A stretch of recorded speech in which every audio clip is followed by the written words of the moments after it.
d'onore, atti. Compagnia d'onore, atti.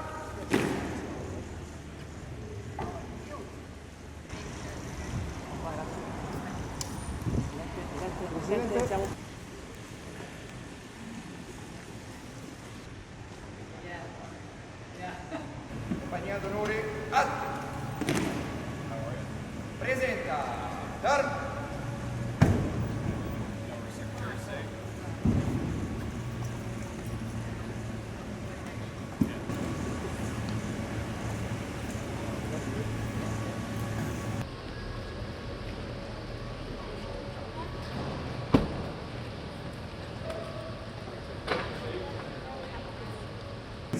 It's really hard to travel without talking to really countries. So, it was beautiful. Yes. Congratulations.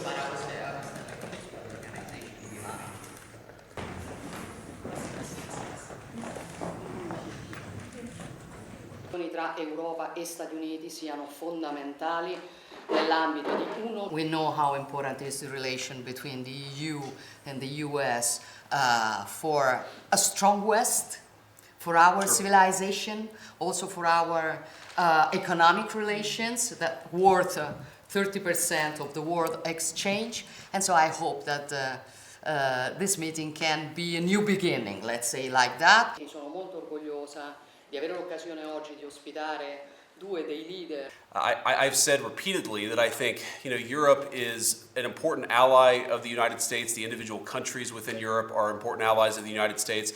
But of course we have some disagreements, as friends sometimes do, on issues like trade. And we also have many agreements and many things that we can work on together. Noi sappiamo che ci sono molte questioni da discutere, sappiamo anche che ci sono dei problemi che vanno.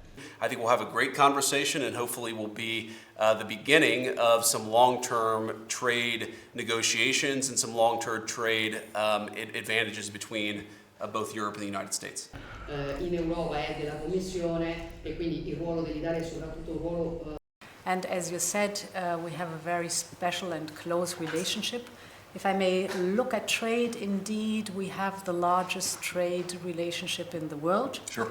With more than $1.5 trillion per year, very much intertwined. So indeed it is important now, we have exchanged papers, that our experts are deep diving, are discussing the details. Everybody knows that the devil is in the detail, but what unites us is that at the end we want together to have a good deal for both sides. The details, everybody knows that the devil is in the detail, but I would like also to raise the topic of Ukraine.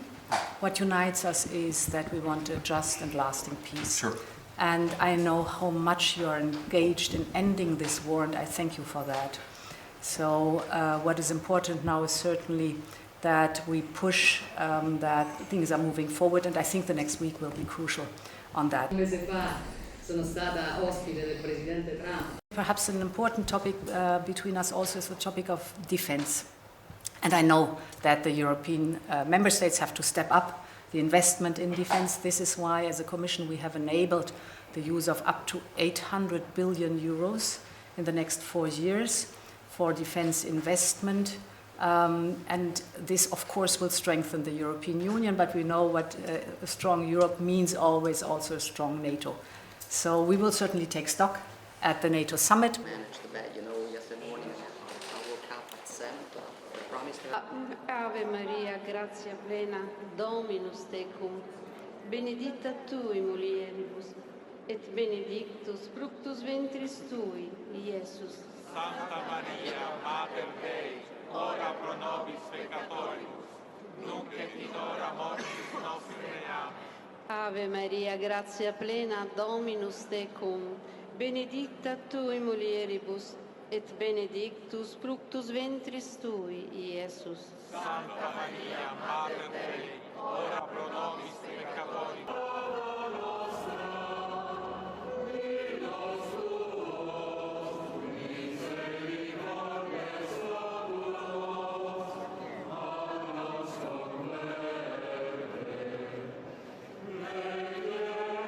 At the inauguration Mass for Pope Leo XIV on Sunday, May 18, a notable diplomatic moment unfolded as U.S. Vice President J.D. Vance and Secretary of State Marco Rubio exchanged a firm handshake with Ukrainian President Volodymyr Zelensky.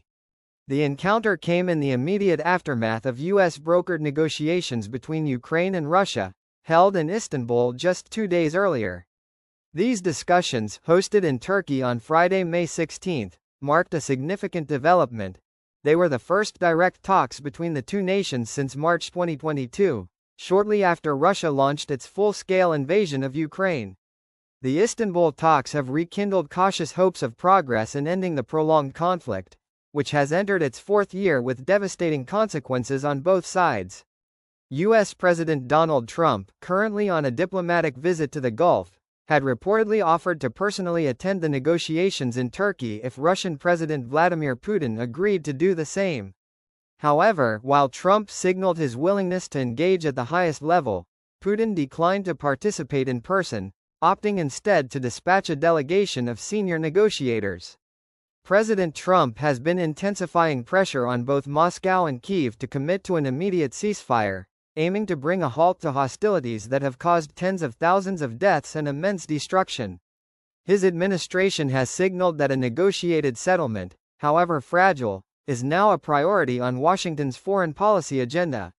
Meanwhile, President Zelensky, speaking on Saturday, May 17, in response to a deadly drone strike in northeastern Ukraine, renewed his call for stricter international sanctions against Russia.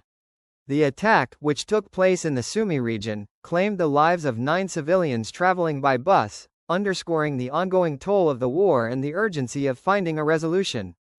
Pope Leo XIV formally began his reign on Sunday, May 18, by reaching out to conservatives who felt orphaned under his predecessor, calling for unity, vowing to preserve the Catholic Church's heritage and not rule like an autocrat.